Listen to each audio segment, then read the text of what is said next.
My motorcycle broke down on a road that no one dares to cross. Today, I found out why. I had gone to see my older brother, who lived in a small house on the other side of town. I went with Jay. Now, even though Jay wasn't an actual person, he was the only motorcycle that I have ever owned. Traveling with Jay was like traveling with a best friend, and the things we had been through together made me closer to Jay than anyone I had ever met. Jay was a gift from my brother on my birthday the previous year. At the time, I thought it would make him happy if I visited him with it. I was right indeed. I stayed with him and his wife for a few hours, laughing and talking about old times. I lost track of time, but as soon as I noticed that the sun was going down, I told him I was ready to head home. Are you sure you don't want to sleep over?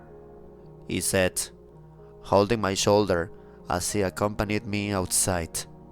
Oh man, I wish I could, bro, but I have to walk my dog. The last thing I want is for the poor thing to pee all over the floor.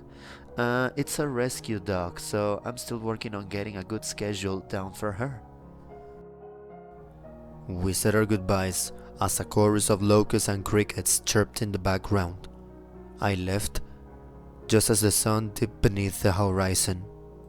I had two options for the journey home: a shorter one, more popular road, or a longer back road that I avoided at all costs. Rumors and horror stories from the area almost always involved that particular road. I decided to do what I normally did and take the shorter road. I knew there might be a little more traffic than the longer road, even though it was getting late, but I figured it would still get me home quicker. Even before I made it to the road, I could hear people honking their horns. The horns told me that there was a traffic jam, but it was only when I reached the road that I saw the jam stretched on and on for miles and miles. I cursed under my breath, and my heart started to pump a little faster as I debated turning around and going down the long, lonely road instead, thinking of my dog. Then I turned and headed for the other road. Remember hearing stories of gruesome murders or strange disappearances happening along the long road. Despite the fact that I had always believed the stories were nothing but a hoax, a legend that most of the nearby towns and cities had believed for far too long, a black cloud of doubt swirled in my chest. By the time I made it to the back road, it was totally dark. I could see nothing. I proceeded with caution. There were only a few street lights every so often, and there were a lot of twists and turns. A line of weeping willows formed a perimeter just beyond the shoulder, and beams of moonlight stabbed through the branches and leaves. Nearly halfway through the road, my bike started making a choking sound, and the engine stopped. I eased off to the side of the road to check things out. I looked up and down the street. No one was around. I checked Jay to see if the problem was something I could fix myself. Unfortunately, it wasn't, so I called my brother. At first he said it was too late for him to come to me, but after a minute or so of persuading him, he said I should expect him in about an hour. I debated playing a game on my phone while I waited, but I was low on data for the month, so I decided to just look around. Insects buzzing in the nearby forest created a constant cacophony of sounds, and every so often, a firefly sparkled. I checked the road from time to time, but no other cars came by. Even though it was a little late, I still felt it was unusual for the road to be completely empty. A full moon hung overhead, and seeing how bright it was made me notice that there weren't any street lights. None at all.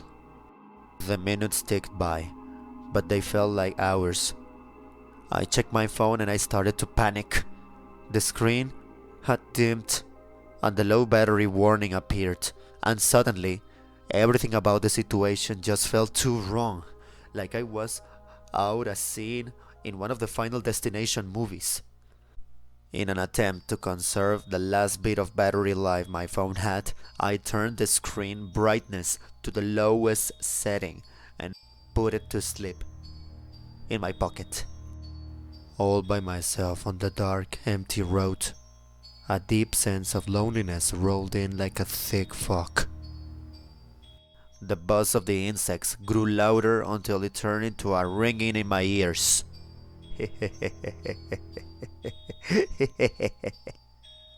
The soft chuckle was crystal clear, and I whipped around. The chuckle came from a nearby bush. The chuckle continued, and the sound of a child running joined in. The branches rustled a little, but no one appeared. Even though it sounded like a child, there were signs of danger or hostility. Something about the laugh unsettled me. No. I grabbed my motorcycle helmet and I held it up in a protective stance as I spoke and called out, hello? Hello?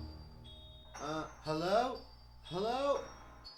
The laugh immediately stopped, as did the sound of all the insects in the forest. But then a strong gust of wind blew through the trees. Then everything fell silent for at least 2 minutes. I remained spooked, so I risked losing the remaining battery life of my cell phone with an attempt to see my brother was close. He wasn't, but then my phone never connected and I realized I no longer had a signal. Footsteps on dry leaves pulled my attention away from my phone, but this time there was no laughter. As I tried to make sense of the whole thing, a child's voice spoke to me from the bushes. Hello? Help me! Help me! I was too petrified to move or to respond. Help me! I am lost! It came again. That's when I recalled the terrifying stories and legends about the road and the reports of people seeing things that they never recovered from. What could a child be doing in the bushes at this time of the night? I thought, trying to convince myself that I wasn't scared and the situation was completely normal. A chill shimmed up my spine. I still didn't see any signs of my brother or any other car in either direction, and I was about to decide my next line of action. The child voice came again and asked me, Will you help me, sir? Will you help me, please? Who are you? I managed to say, suddenly realizing I was shaking. My name is Chuck, the boy said. My fear suddenly turned into a certain aggression, and I yelled at him, saying, Listen, whoever you are, this isn't funny. I want you to come out of there. And a few seconds later, Chuck stepped out. He was the height of a typical 6-year-old. Still unsettled by the situation, I stared at him as he stood beside the road with his head down. The small silent figure was shirtless, barefoot, and was only wearing dark shorts. Alarm bells continued ringing in my head. It was cold, and there was no reason why a kid should be outside without any clothes, and the fact that he hadn't lifted his head up yet made my heart beat faster. Light from the moon revealed that he had an oddly colored, pale skin, suggesting he might have been out in the cold for a long time. Then he raised his head up to look at me. I stepped back in horror. I was expecting a few tears on the cheeks of a boy, but instead stuffed into the small frame of a boy's head was an elderly man's grimace. Seeing my terror, he lowered his eyes, and a crooked smirk pushed deeper wrinkles around his face. I screamed. I dropped my phone and my helmet, and I ran as fast as my legs could carry me, leaving my bike behind. As I ran, I thought I heard that spooky childlike laughter behind me. I wasn't running for long when a bright light shone on me. I glanced over my shoulder. While I ran, I caught a glimpse of my shadow. Inside of my eye, I also saw a smaller shadow behind my own shadow, moving just as fast as I was. I immediately stopped running, screaming words that I can't remember. I looked back to where the light was, and only then heard the rumble of the engine, realizing it was another rider. "Thank God," I said under my breath as soon as I stood in the middle of the road, waving down the rider speeding towards me. The bike slowed down, and I looked around to make sure no shadowy figures were around me. I ran to the rider to explain my situation. "Oh my God, thank you. Please, can you please?" My lips froze and my heart skipped a beat. On the bike was Chuck. His ghastly smirk spreading across his face again. A demon, a ghost, an alien. I had no idea what this humanoid figure was. It had the face of an elderly man, the body of a child, and its eyes were glowing the same light as the headlight. "Hey, you need a ride?" it said, but not in a child's voice. Now it spoke in a deep man's voice. A man's deep voice. I screamed for what felt like the 100th time that night, and I ran back towards Jay. As I ran, I noticed the motorcycle didn't move, so I assumed the figure was off the bike pursuing me again. I ran even faster. From the distance, I could see the now dim light of my phone. Before I could get to my phone, I felt headlights on me again. I was exhausted, but I still rushed to my motorcycle and I tried to start it up, hoping for a miracle. It didn't work and I screamed. I was still screaming when I heard a voice. "Hey, what the hell is wrong?" the voice said. It was my brother. He got out of his truck with a look of confusion plastered on his face. I rushed to him, panting. We need to go, right now," I said. I pulled him to his truck. What? But hey, what about your bike?" he tried to say, pointing at Jay on the side of the road. "We have to go now," I screamed at him again, almost in tears. "We have to go now." He was startled, but he got into his truck and we drove off. Hey, man, bro, what's wrong? What the hell is going on? Were you running from someone or something?" he asked, with a look of concern in his face. Eyes were still at alert. Occasionally, I looked forward to see if I would see Chuck or his motorcycle. My brother called my name and brought me back to the present. "Hey, man, calm down. Can you tell me what's going on?" For a few minutes, when I was sure we were miles down the road, I told him the whole story. He was naturally disturbed, but one thing that didn't make sense was the fact that he said he didn't see anybody while he was driving towards me. He had to have seen the motorcycle with the strange figure, I thought. It couldn't have disappeared.